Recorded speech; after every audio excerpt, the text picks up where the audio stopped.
Bonjour à tous et bienvenue dans Metamorphosis School, l'école de la transformation. Alors c'est déjà la fin de semaine, nous sommes déjà à notre quatrième et dernier épisode de la semaine sur l'école du Saint-Esprit. Nous avons passé en revue beaucoup de choses depuis mardi, nous avons parlé des mythes et des réalités. En ce qui concerne le Saint-Esprit, nous avons parlé ensuite le mercredi de la personne et de l'action du Saint-Esprit. Hier, nous avons parlé des facettes de l'Esprit.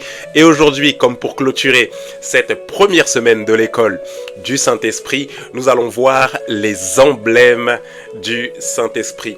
Alors l'épisode d'aujourd'hui fera un peu écho à ce que nous avons enseigné. Rappelez-vous, quand nous avons parlé des symboles dans le cadre de l'interprétation des songes, des symboles liés à la parole de Dieu, mais liés aussi à l'Esprit, nous allons cette fois-ci passer en revue tous les symboles, ou en tout cas la plupart des symboles bibliques qui concernent la personne du Saint-Esprit.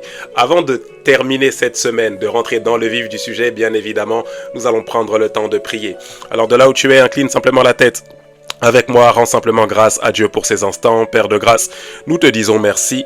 Merci de ce que tu nous parles et de ce que tu vas nous parler ce soir. Tu vas nous enseigner, nous édifier, tu vas nous éduquer, tu vas nous diriger conformément à ta volonté. Nous acceptons de nous mettre sous ton leadership, Saint-Esprit, de nous laisser influencer et diriger par toi. Inspire nos paroles et nos pensées, dirige-nous conformément à la volonté du Père, et nous nous promettons de te rendre toute la gloire glorieuse, Saint-Esprit, Seigneur Saint-Esprit. Merci Père de grâce de ce que tu es là. Merci Jésus-Christ de ce que tu as payé le prix pour nous. Merci Saint-Esprit de ce que tu rends palpable tout ce qui a été planifié par le Père, accompli par le Fils. Sois élevé. Merci pour cette merveilleuse dispensation, période de la grâce qui nous permet de jouir de tous les privilèges du royaume de Dieu. Encore une fois, nous te rendons toute l'honneur et toute la gloire pour la session de ce soir. Merci de ce que tu vas nous faire du bien. Sois élevé et glorifié, Dieu Tout-Puissant. Dans le nom de Jésus-Christ, nous t'avons prié. Que quelqu'un dise Amen, Amen, Amen. Avant de poursuivre la vidéo, on la partage sur tous nos réseaux sociaux, X, Threads, Facebook, TikTok, Instagram, Snap, WhatsApp, partout. Parce que je suis convaincu que cette vidéo pourra certainement faire du bien à une personne dans notre entourage. Les emblèmes du Saint-Esprit, le sujet est donné. Alors, vous devez le comprendre, lorsque nous parlons des emblèmes du Saint-Esprit, bien évidemment, nous parlons des éléments qui, dans la parole, sont utilisés pour faire référence à différents aspects du caractère du Saint-Esprit. À travers ces différents symboles, à travers ces différents emblèmes, nous arrivons à tirer des caractères de la personne, des traits de caractère, des facettes du caractère. Hier, nous avons parlé des facettes en ce qui concerne l'action du Saint-Esprit qui repose sur une personne. Aujourd'hui, nous allons voir plutôt les facettes du caractère du Saint-Esprit. Le premier des symboles, nous en avons parlé un peu en début de semaine, c'est bien évidemment le symbole de la colombe. Référence biblique, vous la retrouvez dans 1 Roi, chapitre 19, verset 11 jusqu'au verset 13, et Luc, chapitre 3, verset 22. 1 Roi, chapitre 19, verset 11 jusqu'au verset 13, et Luc, chapitre 3, verset 22. Je me permets de lire Luc, chapitre 3, verset 22. La lecture est courte, un passage biblique que tout le monde connaît. La Bible dit ceci: « Et l'Esprit Saint descendit sur lui », donc sur Jésus, sous une forme corporelle, comme une colombe. Et il y eut une voix qui venait du ciel: « Tu es mon fils bien-aimé, en toi j'ai trouvé tout mon plaisir. » Ou encore: « Tu es mon fils bien-aimé, celui en qui j'ai mis toute ma joie, celui qui fait toute ma joie, ou celui en qui j'ai mis toute mon affection », dans les passages parallèles. Alors vous devez comprendre ici, on l'a vu, on l'a expliqué en début de semaine, le Saint-Esprit n'est pas une colombe, mais le symbole de la colombe renvoie au caractère de douceur du Saint-Esprit. Et on le voit très bien, cette image de la douceur de la personne du Saint-Esprit dans 1 Roi chapitre 19 verset 11 jusqu'au verset 13, quand la Bible dit ceci: « Et après le feu, une voix douce, subtile. L'Éternel n'était pas dans le feu, et après le feu, une voix douce, subtile, et il arriva quand Élie l'entendit qu'il l'enveloppa son visage dans son manteau et sortit et se tint à l'entrée de la caverne, et voici une voix lui parla et dit: Que fais-tu ici, Élie? » Alors, plusieurs choses se manifestent alors que le prophète Élie fuit dans le désert, l'histoire que nous connaissons après avoir confronté tous les adorateurs de Baal. Et il se trouve que la voix de l'Éternel se fait entendre dans la douceur subtile. dans la douceur subtile. Le symbole de la colombe est bien évidemment celui de cette fameuse douceur.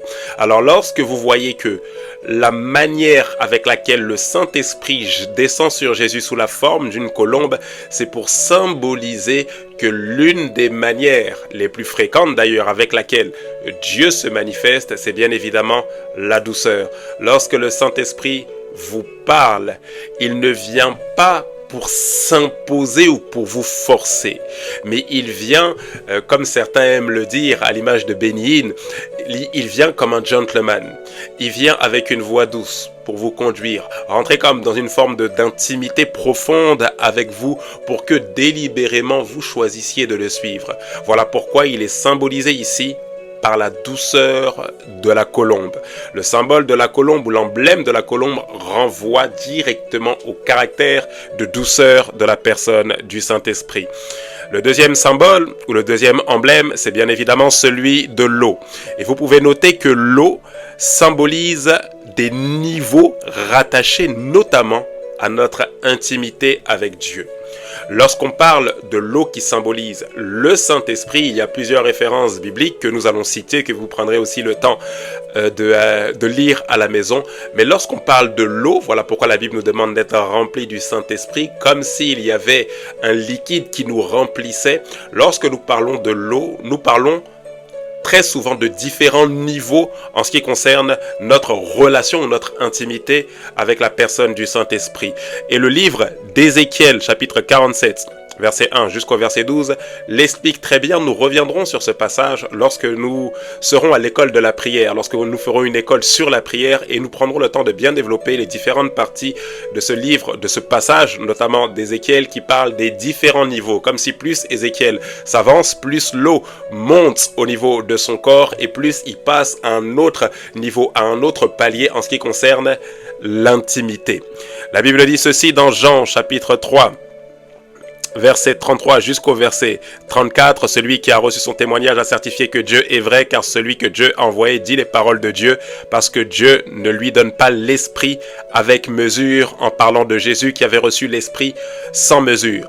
Jean 7, verset 38 jusqu'au verset 39, la Bible dit ceci, celui qui croit en moi, des fleuves d'eau vive couleront de son sein, comme dit l'Écriture.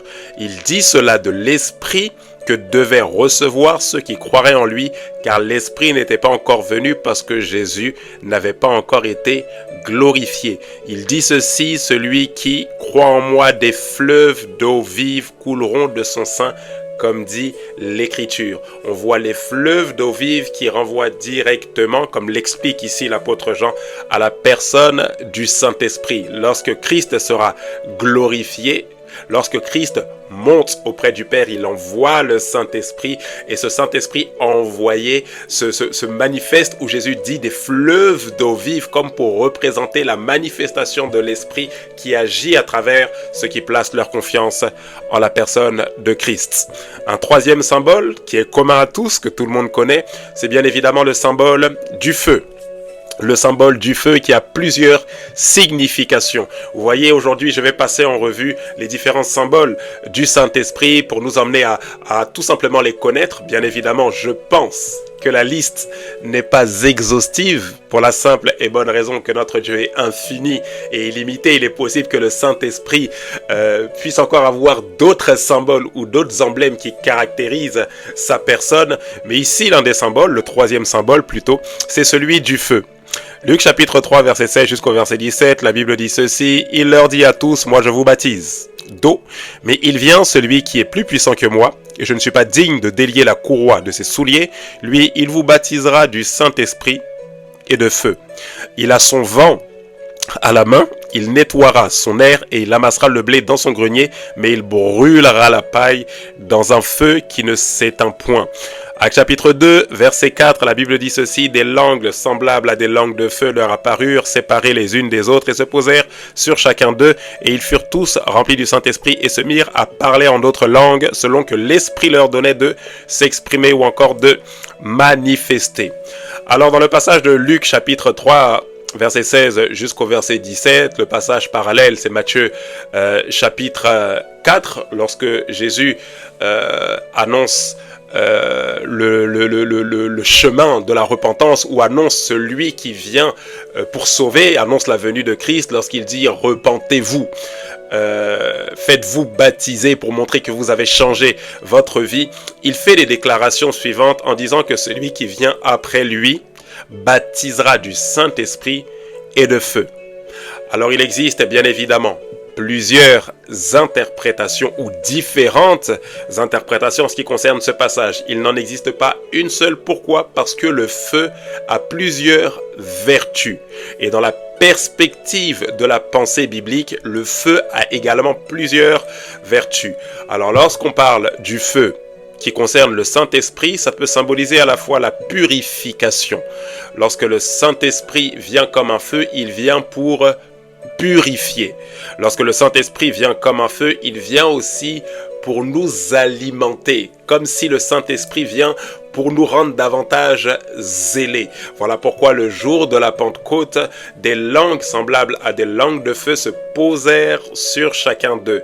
Permettez-moi de faire la petite parenthèse. Lorsqu'on dit des langues semblables à des langues de feu, il ne s'agit pas d'une langue brûlée, sinon ça risque de beaucoup brûler, mais il s'agit de la petite flamme qui se trouve, vous voyez, comme sur une allumette. C'est cette petite flamme qui se trouve sur l'allumette qu'on appelle une langue de feu.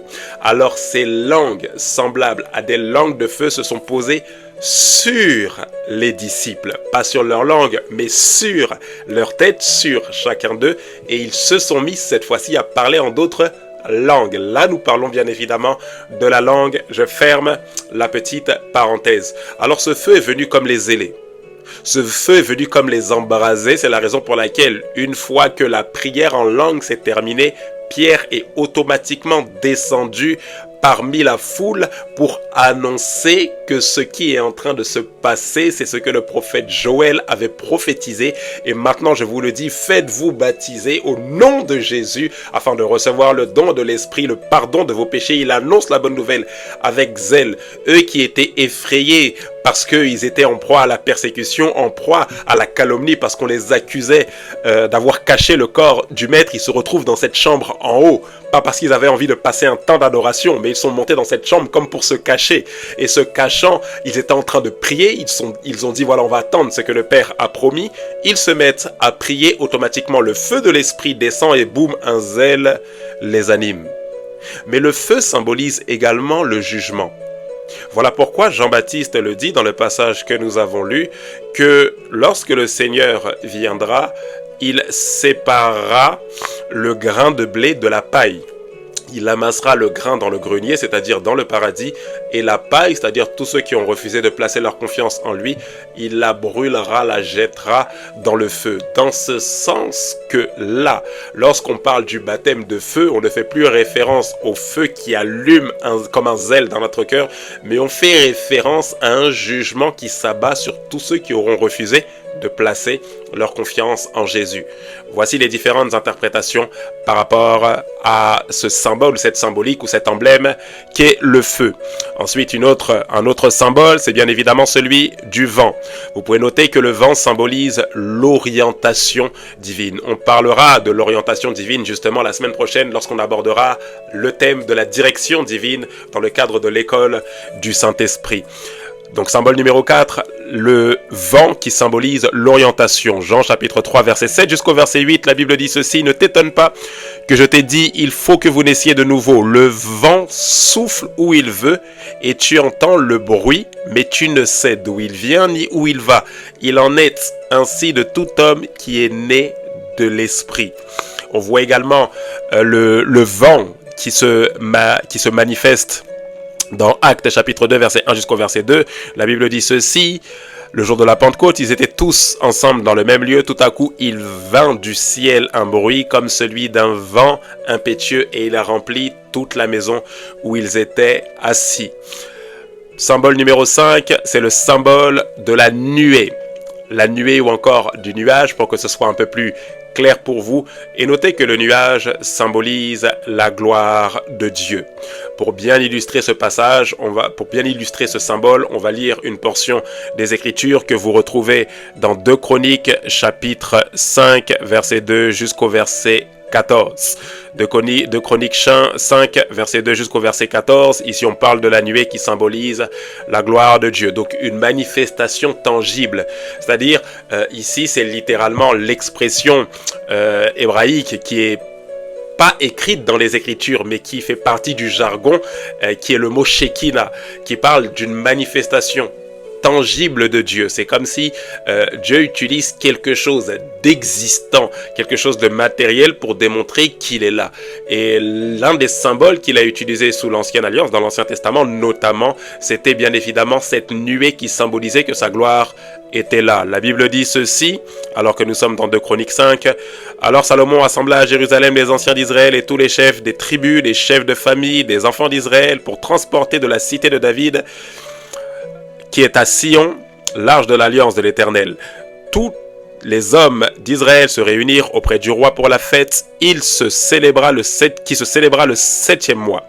Lorsque tous les anciens d'Israël furent arrivés, les Lévites portèrent l'arche. Ils transportèrent l'arche à la tente d'assignation et tous les ustensiles sacrés qui étaient dans la tente. Ce furent les sacrificateurs et les Lévites qui les transportèrent. Le roi Salomon et toute l'assemblée d'Israël convoqués auprès de lui se tinrent devant l'arche. Ils sacrifièrent des brebis et des bœufs qui ne purent être ni comptés ni nombrés à cause de leur multitude. Les sacrificateurs portèrent l'arche de l'Éternel à sa place dans le sanctuaire de la maison, dans le lieu très saint, sous les ailes des chérubins. Les chérubins avaient des ailes étendues sur la place de l'arche et ils couvraient l'arche et ses barres par-dessus.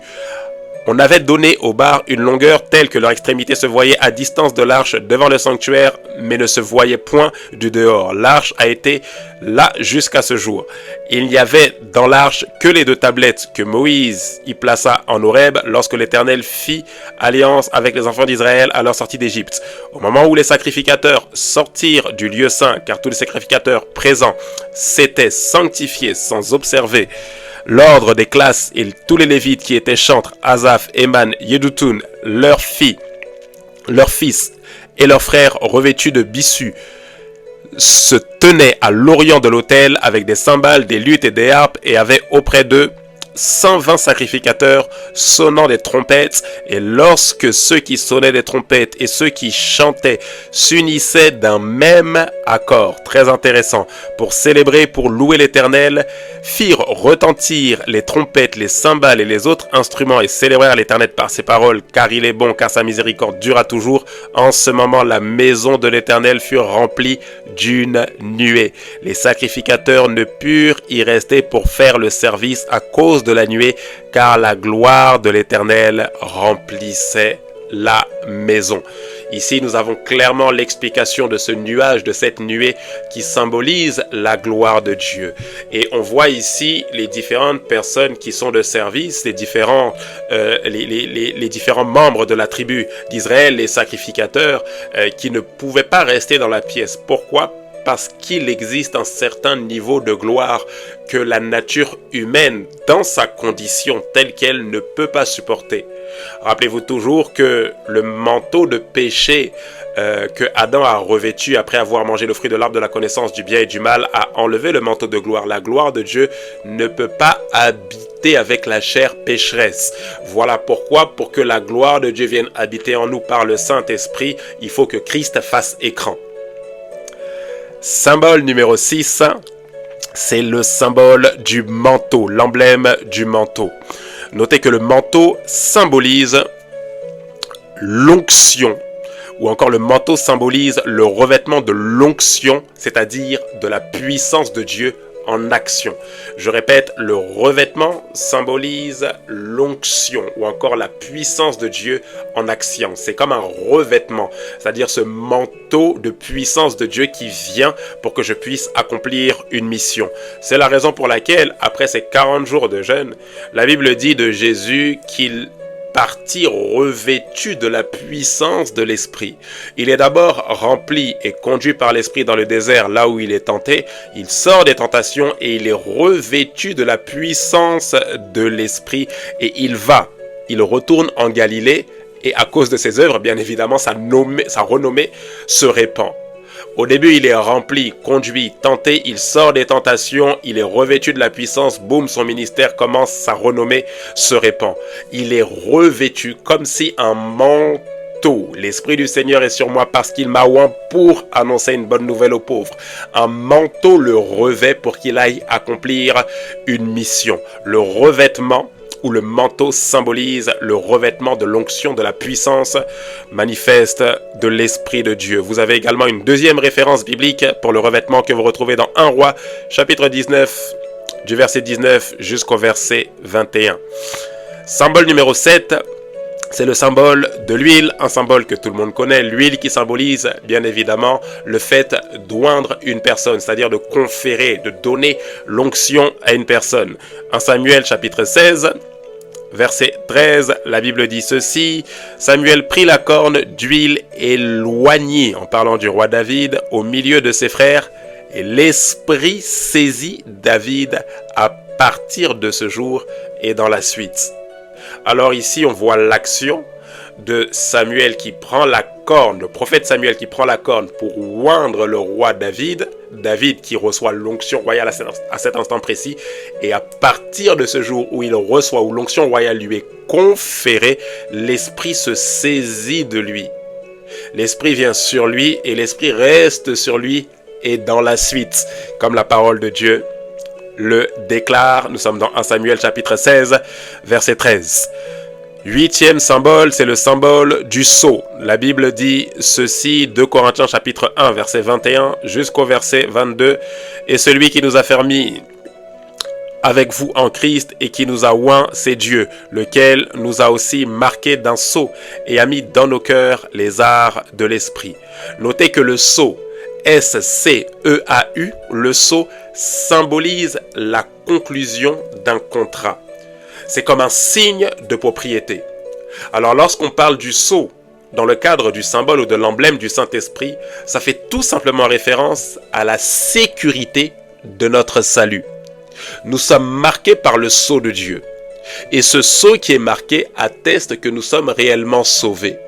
D'où le parallèle avec bien évidemment le casque du salut. C'est comme cette sécurité qui atteste que nous sommes sauvés à cause de l'œuvre de Christ. Alors ce sceau divin vient se poser sur notre nature spirituelle pour que dans le monde spirituel, tout le monde sache que nous sommes de Christ, que nous appartenions à Dieu. Voilà pourquoi la Bible dit que votre vie est cachée avec Christ en Dieu. Dans le monde spirituel, on voit comme une marque sur vous. De la même manière, permettez-moi de dévier un peu, qu'on ne devait pas toucher Caïn parce qu'il avait comme une marque sur lui. De la même manière, on ne peut pas toucher un enfant de Dieu parce qu'il a le sceau de l'Esprit sur sa vie. Et ce sceau de l'Esprit atteste, sécurise son salut éternel. Le sceau est là pour nous assurer notre sécurité éternelle, démontrer que nous sommes marqués, comme si nous étions la propriété de Dieu. Dieu fait de nous sa propriété et il nous marque de son sceau. De quelle manière? Par le Saint-Esprit qui vient habiter dans notre vie. Éphésiens chapitre 1 verset 13 jusqu'au verset 14. En lui, vous aussi, après avoir entendu la parole de vérité, l'évangile de votre salut, en lui vous avez cru et vous avez été scellés du Saint-Esprit. Encore une fois, le sceau qui vous avait été promis. Symbole numéro 9, c'est notre avant-dernier symbole pour ce soir. Symbole numéro 9, c'est les arts. Donc quand on dit les arts, c'est A-2-R-H-E-S ou encore le gage. Les arts ou encore le gage. Éphésiens chapitre 1, verset 13 jusqu'au verset 14, je lis la deuxième partie du verset que nous avons commencé à lire, lequel, en parlant du Saint-Esprit, est un gage de notre héritage pour la rédemption de ceux que Dieu s'est acquis à la louange de sa gloire.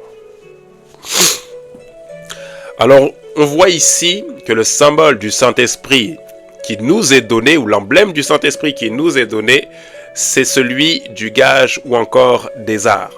Alors, lorsqu'on parle des arts ou encore d'un gage, on parle tout simplement d'une avance sur quelque chose que nous devons recevoir. Comme si vous demandiez une avance sur salaire. Et on vous permet d'expérimenter un avant-goût de votre salaire. Sauf que lorsque vous demandez une avance sur salaire, on vous enlève une partie de votre salaire. Mais la bonne nouvelle, c'est que le gage de l'esprit que nous recevons n'est pas quelque chose qui va nous manquer dans l'éternité. Mais Dieu nous sauve et nous donne de goûter un avant-goût de ce que nous allons expérimenter en totalité dans l'éternité. Ça veut dire que notre salut est déjà acquis. Notre salut est déjà payé au moyen du sang de Jésus, mais notre salut n'est pas pleinement manifesté. Dès maintenant, nous expérimentons un avant-goût avec des guérisons, avec des miracles, avec la prédication de l'évangile qui touche les cœurs pour les convaincre de péché, de justice et de jugement par le Saint-Esprit, avec des résurrections, avec des miracles qui défient les lois, avec des miracles qui défient les lois de la nature. Dès maintenant, nous expérimentons un avant-goût avec le discernement des esprits, la parole de connaissance, la parole de sagesse, avec la diversité des langues, l'interprétation des langues, avec les dons des révélations, avec les dons prophétiques.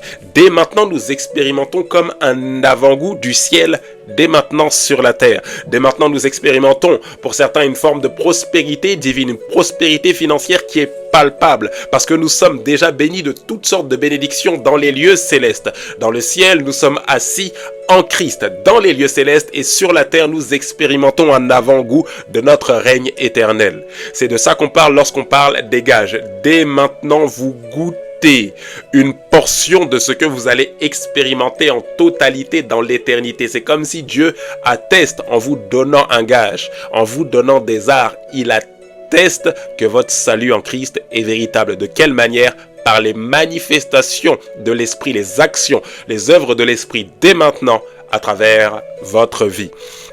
Le dernier symbole, pour terminer, est le symbole numéro 10 et c'est celui du vin. C'est le symbole du vin. Matthieu chapitre 9, verset 14 jusqu'au verset 17. Je lis une partie du verset. C'est Jésus qui parle. Il dit: personne ne met une pièce de drap neuf à un vieil habit, car elle l'emportera une partie de l'habit et le déchire, et la déchirure sera pire. On ne met pas non plus du vin nouveau dans de vieilles outres, autrement les outres se rompent, le vin se répand et les outres sont perdues. Mais on met le vin nouveau dans des outres neuves et le vin et les outres se conservent. Actes chapitre 2. Je lis la parole de Dieu, la Bible déclare ceci: mais d'autres se moquaient d'eux. Donc à la suite du fait que les disciples ont commencé à parler en d'autres langues selon que l'Esprit Saint leur donnait de s'exprimer, la Bible dit: mais d'autres se moquaient d'eux et disaient: ils sont pleins de vin doux. Ils n'avaient pas tort en disant ça, parce qu'en réalité les disciples étaient ivres, mais ils n'étaient pas ivres de vin. Ils étaient ivres du Saint-Esprit. Voilà pourquoi l'apôtre Paul, dans Éphésiens chapitre 5, 18, fait ce parallèle entre l'ivresse liée à l'alcool et l'ivresse de l'esprit. Il dit: ne vous enivrez pas de vin, c'est de la débauche, mais soyez au contraire remplis de l'esprit. Et dans le passage que nous avons lu un peu plus haut, Jésus fait cette déclaration puissante en disant: on ne met pas du vin nouveau dans de vieilles outres. Le vin nouveau, le vin chaud, parce que lorsque le vin vient d'être conçu, lorsque le vin vient d'être fabriqué, il est chaud. Et c'est ce vin chaud que Jésus appelle le vin nouveau. Et ce vin nouveau symbolise bien évidemment la personne du Saint-Esprit. Et l'outre symbolise la mentalité. Jésus dit: on ne met pas du vin nouveau dans de vieilles outres. Voilà pourquoi lorsqu'il parle de son royaume, il dit: repentez-vous, car le royaume des cieux est proche. Il est impossible d'expérimenter le règne de Dieu avec une mauvaise mentalité, avec une vieille mentalité, j'allais dire. Voilà pourquoi l'apôtre Paul dit: soyez transformés par le renouvellement de votre mentalité afin de discerner quelle est la volonté de Dieu. Pour être ivre de l'esprit, pour recevoir l'esprit sans que les outres éclatent, comme les outres à vin qui à l'époque étaient faites en peau d'animal. Et lorsque la peau d'animal avait vieilli et qu'on mettait du vin nouveau dedans, du vin chaud, automatiquement la peau d'animal qui avait vieilli et séché éclatait parce que le vin de qualité qui était chaud, qui venait d'être conçu, fabriqué, faisait éclater la vieille outre. De la même manière que si le Saint-Esprit vient dans une vie qui ne s'est pas repenti, il ne sera d'aucune utilité. Voilà pourquoi Jésus dit: pour pouvoir expérimenter le règne de Dieu, vous devez reconnaître que vous avez besoin de changer de direction et de changer de système de pensée. Voilà pourquoi il dit: repentez-vous, car le royaume des cieux est proche, ou encore le royaume des cieux est au milieu de vous. Pour expérimenter le règne de Dieu par la personne du Saint-Esprit, votre mentalité doit changer. Les 10 symboles du Saint-Esprit sont les suivants: le vin, les arts ou encore le gage, le sceau, l'huile, le manteau, la nuée, le vent, le feu, l'eau ou encore la colombe. Vous avez les différents symboles de la personne du Saint-Esprit. J'espère que cet enseignement vous aura servi. Pour l'heure, nous allons nous arrêter pour cette première semaine sur le Saint-Esprit et nous poursuivrons la semaine prochaine. Nous continuerons et nous parlerons de la direction divine. Et le Seigneur va encore une fois nous conduire et nous mettre vraiment à l'école de son esprit pour comprendre de quelle manière est-ce que le Saint-Esprit doit nous orienter, nous diriger dans le but que nos vies s'alignent bien évidemment sur la volonté de Dieu. Excellent Père de grâce, nous te disons merci. Merci pour ce soir, merci pour cette semaine. Tu nous as parlé, enseigné, édifié, éduqué, fait comprendre certaines choses, fait comprendre certaines vérités fondamentales en ce qui concerne la personne du Saint-Esprit. Emmène-nous encore plus loin la semaine qui va suivre afin d'être conduit par toi d'une meilleure manière, de mieux comprendre la manière avec laquelle tu veux nous parler, nous orienter, nous diriger pour que nos vies s'alignent sur ta volonté. Nous, Père de grâce, nous promettons simplement, quel que soit ce que tu fais à travers nos vies, de te rendre toute la gloire. Sois élevé et glorifié. Père, dans le nom de Jésus-Christ, nous t'avons prié. Que quelqu'un dise Amen, Amen, Amen. Très bonne soirée à vous. Que Dieu vous bénisse. À la semaine prochaine avec Métamorphosis School, l'école de la transformation.